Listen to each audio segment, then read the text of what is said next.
હાલ તમે જોતા હશો કે જયંત પાંડ્યાએ ધીરેન્દ્ર શાસ્ત્રીને ખુલ્લેઆમ ચેલેન્જ આપી હતી. એમને ખુલ્લેઆમ એવું કીધું હતું કે પહેલા જયંત પાંડ્યા એવું કહી રહ્યા હતા કે મારી જે હું જવાબ આપું છું એનો પ્રશ્ન ધીરેન્દ્ર શાસ્ત્રી એમ કહેવાય કે બાબા બાગેશ્વર આપી દે તો હું 1 કરોડ કે 50 લાખ રૂપિયા એમને ઇનામ આપીશ, એવું કહી રહ્યા હતા. તમે જોયો હશે વિડીયો, સોશિયલ મીડિયાની અંદર એ વિડીયો ખૂબ જ વાયરલ થઈ રહ્યો હતો. હવે એ બાદ ધીરેન્દ્ર શાસ્ત્રી તરફથી આ બાપુ આવ્યા છે. આ બાપુનો વિડીયો તમે સાંભળો.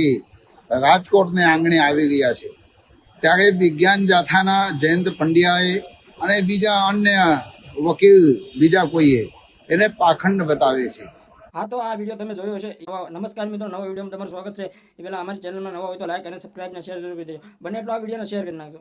તો આ બાપુ એવું કહી રહ્યા છે કે તમે હિન્દુ છો અને તમે તે જયંત પાંડ્યાને ખુલ્લેઆમ કહી રહ્યા છે કે તમે જવાબ આપશો તો અમે 1 કરોડ ઇનામ આપશું અને આ આપશો. તમે પણ સનાતન ઉપર અવાજ ઉઠાવો છો, તમે પણ એક હિન્દુ છો, તમે અંધશ્રદ્ધા ફેલાવવાની વાત કરો છો. તો એ એવું બાપુ એવું કહી રહ્યા છે કે ધીરેન્દ્ર શાસ્ત્રી અંધશ્રદ્ધા નથી ફેલાવતા અને જે બોલે છે ને એ સત્ય બોલે છે. તમારું શું કહેવું છે કમેન્ટમાં જણાવજો અને બને એટલા વિડીયોને શેર કરી નાખજો અને અમારી ચેનલમાં નવા હોય તો લાઈક અને સબસ્ક્રાઈબ અને શેર જરૂર કરી દેજો. જય હિન્દ, જય ભારત.